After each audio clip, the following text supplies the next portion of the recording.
إن الحمد لله نحمده ونستعينه ونستغفره ونعوذ بالله من شرور أنفسنا وسيئات أعمالنا من يهده الله فلا مضل له ومن يضلل فلا هادي له وأشهد أن لا إله إلا الله وحده لا شريك له وأشهد أن محمدا عبده ورسوله يا أيها الذين آمنوا اتقوا الله حق تقاته ولا تموتن إلا وأنتم مسلمون يا أيها الناس اتقوا ربكم الذي خلقكم من نفس واحدة وخلق منها زوجها وبث منهما رجالا كثيرا ونساء واتقوا الله الذي تساءلون به والأرحام إن الله كان عليكم رقيبا يا أيها الذين آمنوا اتقوا الله وقولوا قولا سديدا يصلح لكم أعمالكم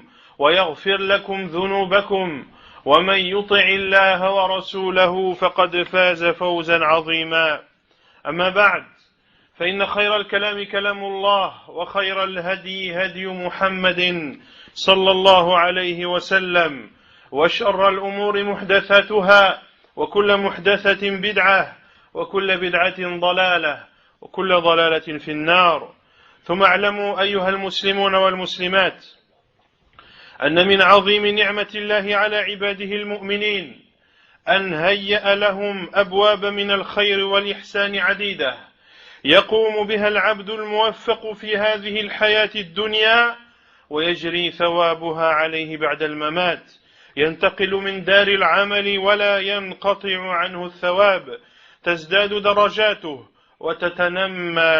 وتتنامى حسناته وقد ذكر النبي عليه الصلاة والسلام أمورا 7 يجري ثوابها على الإنسان في قبره بعدما يموت وذلك فيما رواه البزار في مسنده بإسناد حسن عن أنس بن مالك رضي الله عنه أن النبي صلى الله عليه وسلم قال 7 يجري للعبد أجرهن من بعد موته وهو في قبره من علم علما أو أجرى نهرا أو حفر بئرا أو غرس نخلا أو بنى مسجدا أو ورث مصحفا أو ترك ولدا يستغفر له بعد موته.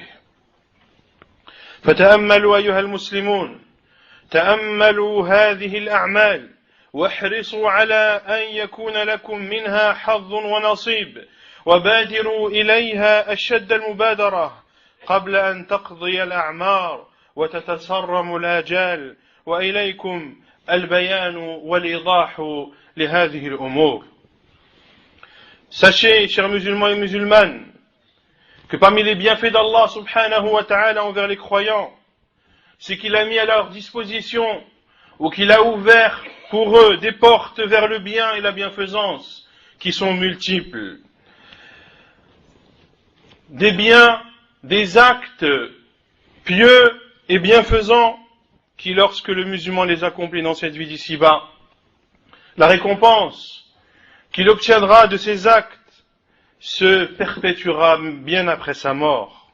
Ainsi, cette personne aura quitté la demeure dans laquelle il œuvre, qui est cette vie d'ici-bas, sans pour autant que la récompense de ses œuvres ne soit arrêtée, ne soit bloquée. Bien au contraire, il est dans sa tombe et ses degrés augmentent, ses bonnes actions également se multiplient. Le prophète alayhi salatu wassalam nous a cité 7 choses dont le musulman bénéficie de la récompense bien après sa mort. Et un hadith jugé bon, rapporté par Al-Bazzar rahimahullah dans son Musnad. Selon Anas radiyallahu anhu, il dit que le prophète sallallahu alayhi wa sallam a dit 7 choses. Le serviteur profite de ses récompenses bien après sa mort lorsqu'il est dans sa tombe. Celui qui enseigne une science, ou qui fait couler une rivière, ou qui creuse un puits, ou qui plante un palmier, ou qui construit une mosquée, ou qui laisse en héritage un mushaf, ou qui laisse un enfant qui lui demandera le pardon, qui demandera le pardon à Allah Azza wa Jal pour lui après sa mort. Méditez donc sur ces actes et faites partie de ceux qui les mettent en pratique et qui en profitent et qui prendront leur part de cela.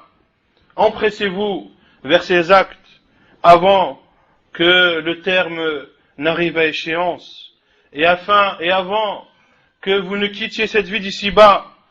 Et nous allons expliquer, Inch'Allah Ta'ala, où nous allons éclaircir certains points que nous a cités le prophète sallallahu alayhi wa sallam. أما أولا تعليم العلم من علم علما والمراد بالعلم هنا العلم النافع العلم الشرعي علم الكتاب والسنة الذي يبصر الناس بدينهم ويعرفهم بربهم ومعبودهم ويهديهم إلى صراطه المستقيم العلم الذي يعرف به الهدى من الضلال والحق من الباطل والحلال من الحرام وهنا يتبين عظيم فضل العلماء الناصحين والدعاة المخلصين الذين هم في الحقيقة سراج العباد ومنار البلاد حياتهم غنيمة وموتهم مصيبة.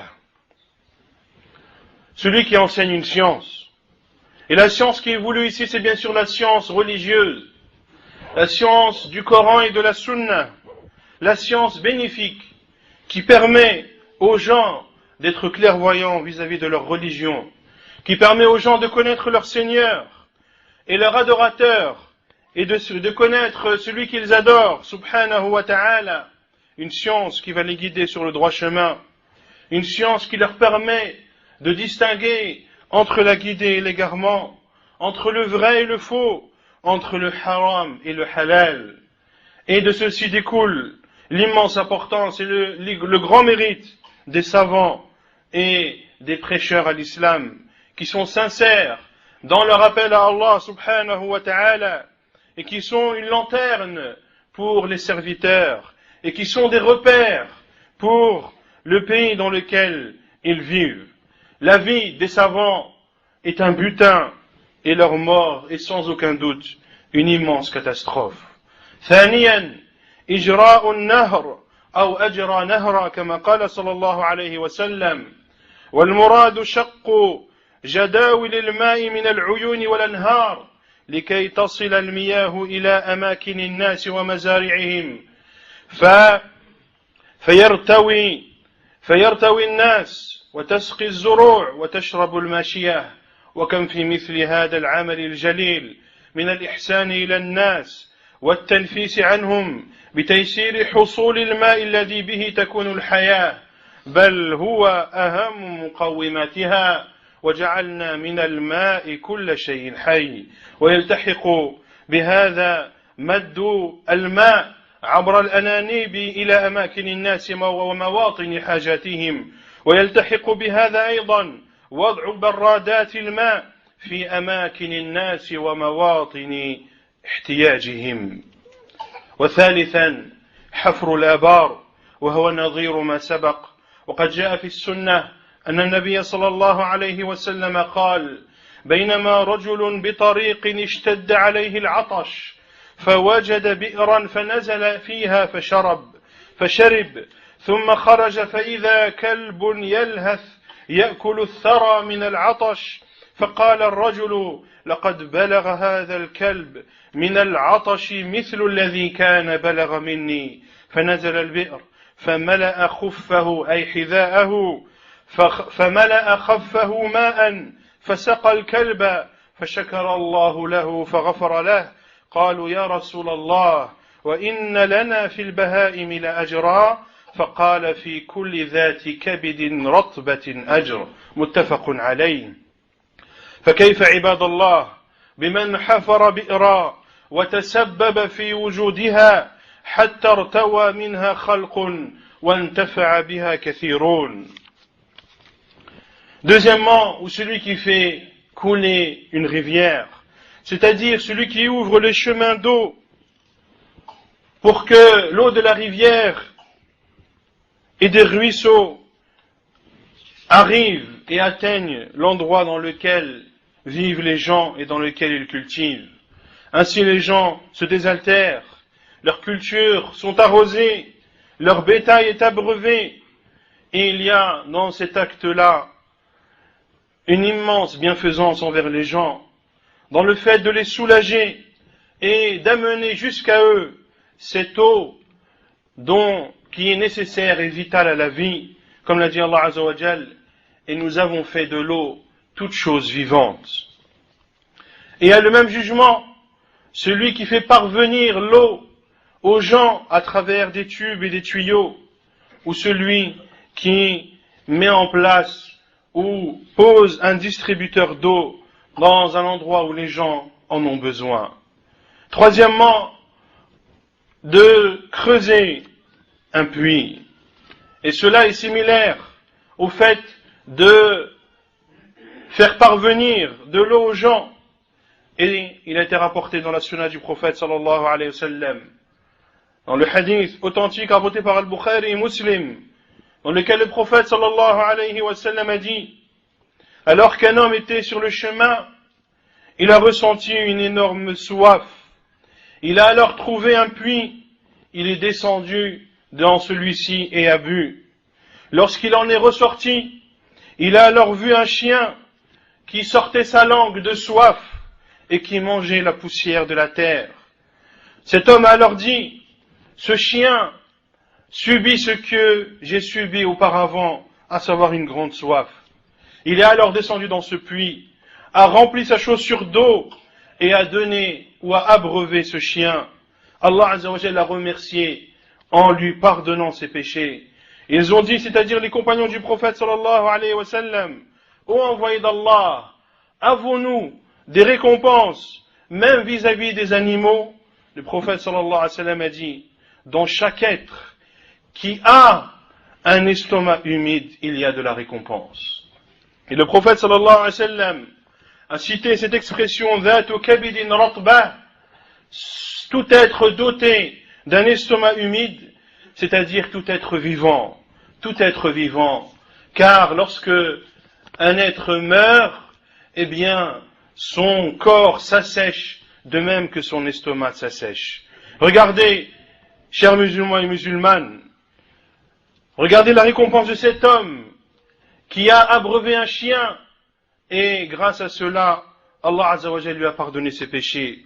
Que dire d'une personne alors qui creuserait un puits, et de la présence de ce puits en découlerait que les gens, les cultures et les animaux en profitent. رابعا غرس النخل أو غرس نخلا كما قال صلى الله عليه وسلم. ومن المعلوم أن النخل سيد الأشجار وأفضلها وأنفعها وأكثرها عائدة على الناس، فمن غرس نخلا وسبل ثمره إلى المسلمين فإن أجره يستمر، كلما طعم من ثمره طاعم، وكلما انتفع بنخله منتفع من إنسان أو حيوان. وهكذا الشأن أيها المسلمون في غرس كل ما ينفع الناس من الأشجار، وإنما خص هذا النخل بالذكر لفضله وتمييزه. وخامسا بناء المساجد التي هي أحب البقاع إلى الله، والتي أذن الله جل وعلا أن ترفع ويذكر فيها اسمه. وإذا بني المسجد أقيمت فيه الصلاة، وتلي فيه القرآن، وذكر فيه الله، ونشر فيه العلم، واجتمع فيه المسلمون إلى غير ذلك من المصالح العظيمة، ولبانيه أجر في ذلك كله. وقد ثبت في الحديث عن النبي صلى الله عليه وسلم أنه قال: من بنى مسجدا لله يبتغي به وجه الله بنى الله له بيتا في الجنة متفق عليه. Quatrièmement, de planter un palmier. Et il est connu que le palmier est le maître des arbres. le meilleur des arbres est celui dont les gens profitent le plus. Celui donc qui plante un palmier et consacre l'usage de celui-ci aux gens et aux musulmans, eh bien, la personne bénéficiera des récompenses et de bonnes actions chaque fois qu'une personne mangera de cet arbre et chaque fois qu'un animal également profitera de cet arbre. Et ceci est général à l'ensemble des arbres qui profitent aux gens. Mais ici le prophète sallallahu alayhi wa sallam a spécifié le palmier, car c'est sans aucun doute le meilleur et le maître des arbres. Cinquièmement, où de construire une mosquée. Les mosquées qui sont les meilleurs endroits et les plus aimés auprès d'Allah subhanahu wa ta'ala, des endroits qu'Allah azza wa jal a autorisé d'ériger afin que son nom soit proclamé. Et lorsqu'une mosquée est construite, ce sont des prières qui y sont accomplies. C'est le Coran, le livre d'Allah azza wa jal qui est lu. C'est la science bénéfique qui est enseignée et propagée. Et c'est un endroit dans lequel les musulmans se rassemblent. Et bien d'autres bénéfices qui sont présents dans la mosquée, dans les demeures d'Allah subhanahu wa ta'ala. Et nul doute que celui qui construit une mosquée ou qui participe à la construction d'une mosquée a sa part de récompense dans tout cela. Et le prophète alayhi salatu wa salam a dit, celui qui construit une mosquée en ne voulant par cela que la face d'Allah, Allah lui bâtira une maison au paradis. Rapporté par Al-Bukhari et Muslim. سادسا توريث المصحف وذلك يكون بطباعة المصاحف وشرائها ووقفها في المساجد ودور العلم حتى يستفيد منها المسلمون لواقفها أجر عظيم كلما تلا في ذلك المصحف تال وكلما تدبر فيه متدبر وكلما عمل فيه عامل. وسابعا تربية الأبناء وحسن تأديبهم والحرص على تنشئتهم على التقوى والصلاح حتى يكونوا أبناء بررة وأولادا صالحين فيدعون لأبويهم بالخير ويسألون الله لهما الرحمة والمغفرة فإن هذا مما ينتفع به الميت في قبره. Sixièmement, de laisser en héritage un mushaf. Ceci en imprimant un mushaf ou en achetant un mushaf et en le mettant à la disposition des musulmans dans les mosquées ou dans les centres culturels, dans les centres éducatifs dans lesquels la science religieuse est enseignée, afin qu'en profitent les musulmans. Et celui qui met à disposition un Coran, un mushaf, dans ces endroits, aura une immense récompense. Il aura une récompense à chaque fois qu'une personne lira de ce mushaf, à chaque fois qu'une personne méditera dans le livre qu'il aura pris, et à chaque fois qu'une personne agira après avoir lu de ce livre. Septièmement, ou bien qu'il laisse un enfant qui demandera à Allah le pardon pour lui après sa mort. Et il y a dans cela l'importance de l'éducation des enfants, de s'efforcer et de déployer tous les moyens nécessaires afin que nos enfants soient éduqués dans la piété et dans la bienfaisance, pour qu'ils soient des enfants obéissants, des enfants vertueux qui invoqueront en faveur de leur père et mère et qui demanderont à Allah Azza wa Jal d'accorder la miséricorde et le pardon à leurs parents. Il y a dans cela un immense bénéfice pour le mort dans sa tombe. أقول قولي هذا وأستغفر الله.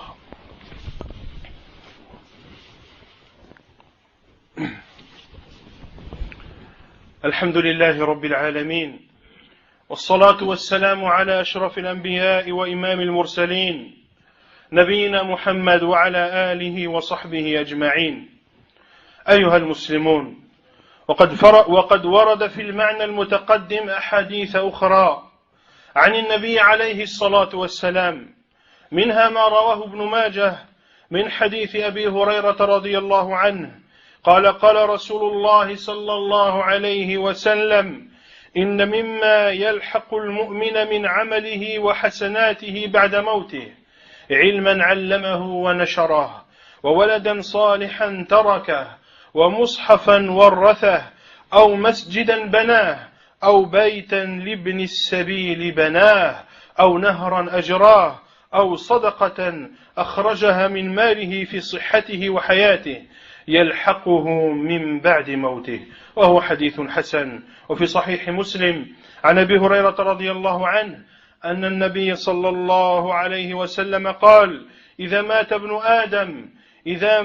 ابن آدم انقطع عنه عمله إلا من ثلاث: إلا من صدقة جارية، أو علم ينتفع به، أو ولد صالح يدعو له. وقد فسر جماعة من أهل العلم الصدقة الجارية بأنها الأوقاف، وهي أن يحبس الأصل وتسبل منفعته. وجل الخصال المتقدمة داخلة في الصدقة الجارية.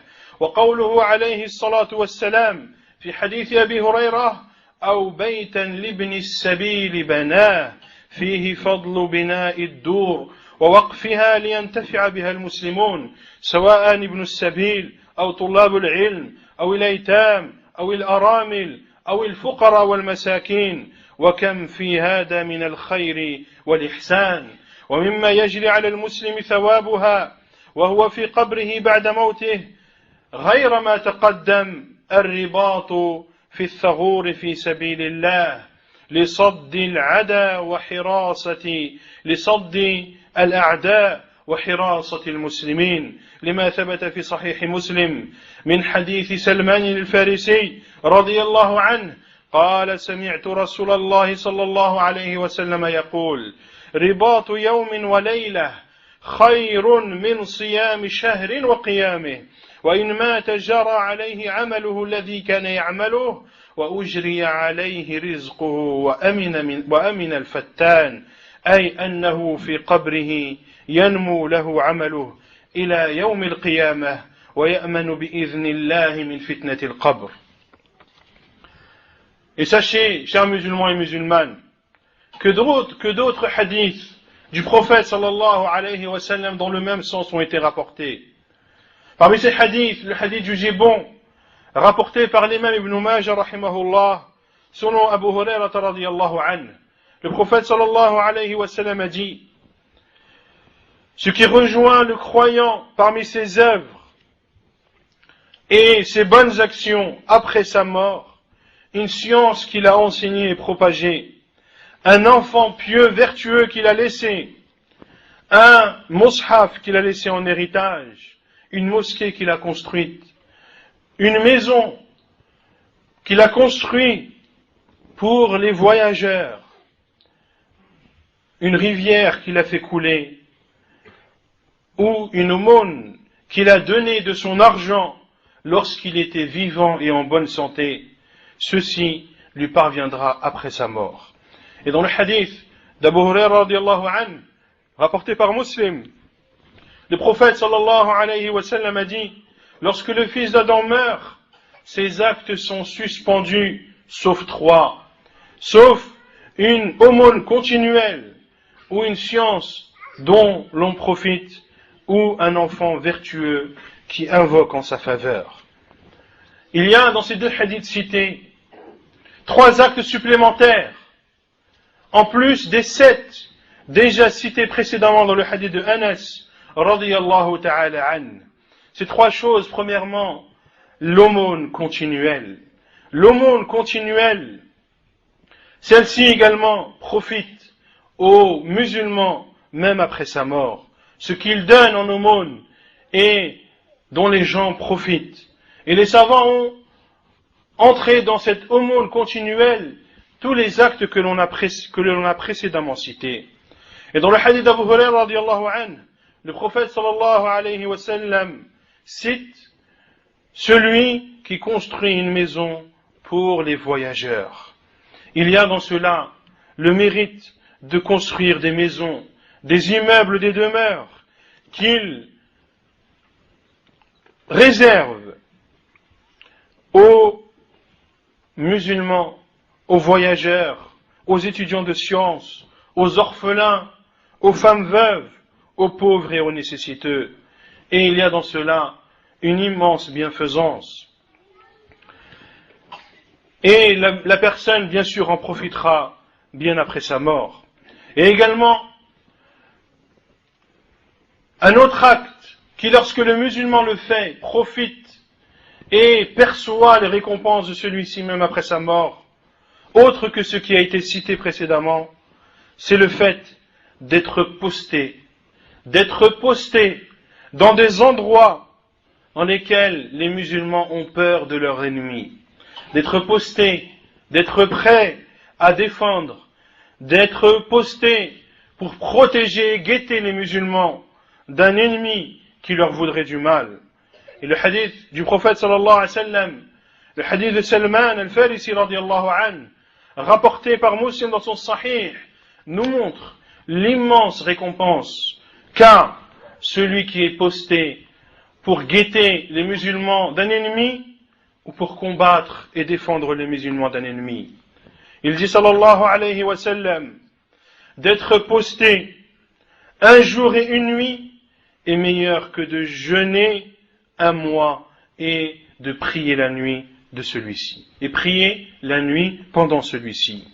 Et celui qui meurt dans cet état, celui qui meurt en protégeant les musulmans, en guettant les musulmans, et celui qui meurt en combattant les ennemis de l'islam contre ceux qui veulent du mal aux musulmans, eh bien le prophète sallallahu alayhi wa sallam a dit qu'il aura la récompense des actes qu'il avait l'habitude de faire. Tout ce qu'il avait l'habitude de faire durant son vivant lui sera comptabilisé après sa mort comme s'il était vivant. Et ceci jusqu'au jour du jugement. Et le prophète sallallahu alayhi wa sallam a dit wa ujri alayhi rizquh, et sa pourvoyance lui sera accordée même mort. Pour cela qu'Allah azza wa jalla a dit وَلَا تَحْسَبَنَّ الَّذِينَ قُتِلُوا فِي سَبِيلِ اللَّهِ أَمْوَاتًا. Et ne pensez pas que ceux qui sont morts dans le sentier d'Allah sont morts. بَلْ أَحْيَاءٌ عِنْدَ رَبِّهِمْ يُرْزَقُونَ. Mais ils sont vivants et perçoivent leur pourvoyance auprès de leur Seigneur. Puis le prophète alayhi salatu wassalam a dit وَأَمِنَ الْفَتَّانِ. Et il est préservé du châtiment de la tombe. Il est préservé du châtiment de la tombe. Et les savants disent que cette récompense qui est donnée à celui qui guette les musulmans ou à celui qui les défend et qui combat les ennemis de l'islam pour protéger les musulmans, qu'il a une récompense sans précédent, une récompense inégalée. Allah Azza wa Jal lui accorde la récompense des actes qu'il avait l'habitude de faire durant son vivant. Allah Azza wa Jal lui accorde sa pourvoyance et Allah Azza wa Jal lui le préserve du châtiment de la tombe. أيها المسلمون وعلى هذا فهناك أعمال عشرة إذا قام بها الإنسان في حياته واعتنى بها أثناء حياته يجري له ثوابها وهو في قبره بعدما يموت، وهي تعليم العلم النافع وإجراء الأنهار وحفر الآبار وغرس النخيل والأشجار وبناء المساجد وترويث المصاحف وتربية الأبناء حتى يكونوا صالحين داعين لوالديهم برحمة والخير وبناء الدور ووقفها على المحتاجين والصدقات الجارية والرباط في الثغور. ونسأل الله عز وجل أن يوفقنا وإياكم لهذه الأعمال كلها. Sachez, chers serviteurs d'Allah Azza wa Jal, que, pour résumer, il y a 10 actes qui, lorsque le musulman les accomplit dans sa vie d'ici-bas et les fait en toute sincérité, Allah Azza wa Jal lui accordera sa récompense dans sa tombe après sa mort.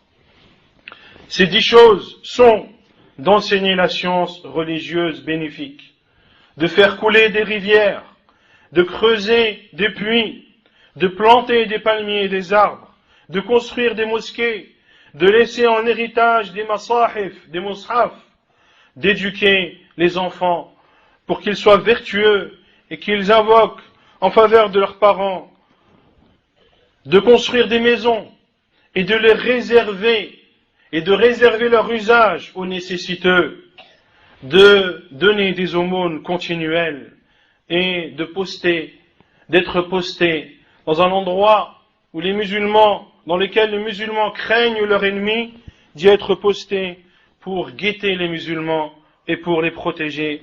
Et nous demandons à Allah Azza wa Jal qu'il nous facilite tous à mettre en œuvre ces 10 actes. نسأل الله عز وجل أن يوفقنا لهذه الأعمال الصالحة. اللهم وفقنا لهذه الأعمال الصالحة. اللهم ارحمنا واغفر لنا. اللهم اغفر لنا وارحمنا. اللهم اجعل قبورنا رياضا من رياض الجنة ولا تجعلها حفرا من حفر النار. اللهم اجعل قبورنا رياضا من رياض الجنة ولا تجعلها حفرا من حفر النار. وهذا والله أعلم وصلى الله وسلم وبارك على نبينا محمد وعلى آله وصحبه أجمعين وآخر دعوانا أن الحمد لله رب العالمين.